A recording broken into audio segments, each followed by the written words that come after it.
ಒಂದಷ್ಟು ಜನರಿಗೆ ಕಣ್ಣಿಗೆ ಪಟ್ಟಿ ಕಟ್ಬಿಟ್ಟು ಒಂದು ಆನೆನ ನಿಲ್ಲಿಸ್ಬಿಟ್ಟು ಎಲ್ರಿಗೂ ಕೂಡ ಒಂದೊಂದು ಭಾಗವನ್ನ ಮುಟ್ಟೋದಕ್ಕೆ ಹೇಳಿ ಇದೇನು ಅಂತ ಕೇಳಿದ್ರಂತೆ.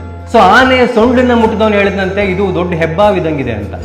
ಆನೆಯ ದಂತವನ್ನ ಮುಟ್ಟಿದವನು ಹೇಳಿದಂತೆ ಇದು ಚೂಪಾಗಿರುವಂತಹ ಒಂದು ಆಯುಧ ಇದ್ದಂಗಿದೆ ಅಂತ. ಆನೆಯ ಬಾಲವನ್ನ ಮುಟ್ಟಿದವನು ಹೇಳಿದಂತೆ ಇದೊಂದು ಹಗ್ಗ ಇದ್ದಂಗಿದೆ ಅಂತ.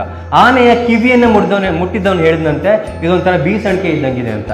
ಆನೆಯ ಹೊಟ್ಟೆಯನ್ನ ಮುಟ್ಟಿದವನು ಹೇಳಿದಂತೆ ಇದು ಗಿಲವಾಗದೇ ಇರುವಂತಹ ಗೋಡೆ ಇದ್ದಂಗಿದೆ ಅಂತ. ಎಲ್ಲರೂ ಮುಟ್ಟಿದ್ದೇನನ್ನ ಆನೆನೆ, ಬಟ್ ಅವರವರ ಅನುಭವಕ್ಕೆ ತಕ್ಕಂತೆ ಅವರು ಜಡ್ಜ್ ಮಾಡಿದ್ರು. ಸೊ ನಿಮ್ಮ ಜೀವನವನ್ನ ಯಾರು ನೀವು ಹುಟ್ಟಾಗಿಂದ ಇಲ್ಲಿವರೆಗೆ ನಿಮ್ಮ ಜೀವನ ನೋಡಿದಾರೋ ಅವ್ರು ನಿಮ್ಗೆ ಏನಾದ್ರು ಮನಸ್ಸಿಗೆ ನೋವಾಗೋ ರೀತಿ ಮಾತಾಡಿದ್ರೆ ದುಃಖ ಪಡ್ಕೊಳ್ಳೋದ್ರಲ್ಲಿ ಒಂದು ಅರ್ಥ ಇದೆ. ಬಟ್ ಯಾರೋ ನೆನ್ನೆ ಮೊನ್ನೆ ಬಂದವರು ನಿಮ್ಮ ಜೀವನದ ಒಂದು ಸಣ್ಣ ಭಾಗವನ್ನ ನೋಡಿ ನೀನ್ ಸರಿ ಇಲ್ಲ ಅಂದ್ಬಿಟ್ರೆ ತಲೆ ಕೆಡ್ಸ್ಕೊಳಕ್ ಹೋಗ್ಬೇಡಿ. ನಾವು ಎಷ್ಟೋ ಸಲ ಕೆಲವೊಬ್ರು ಜೀವನದಲ್ಲಿ ಹೀರೋಗಳಾಗಿರ್ತೀವಿ, ಇನ್ನು ಕೆಲವೊಬ್ರು ಜೀವನದಲ್ಲಿ ವಿಲ್ಲನ್ಗಳಾಗಿರ್ತೀವಿ. ಬಟ್ ನಾವಿರೋದು ಒಂದೇ, ನಮಗಿರೋದು ಒಂದೇ ವ್ಯಕ್ತಿತ್ವ. ಬಟ್ ಅವರವರ ಅನುಭವಕ್ಕೆ ತಕ್ಕಂತೆ ಅವರು ನಮ್ಮನ್ನ ಜಡ್ಜ್ ಮಾಡ್ತಾರೆ.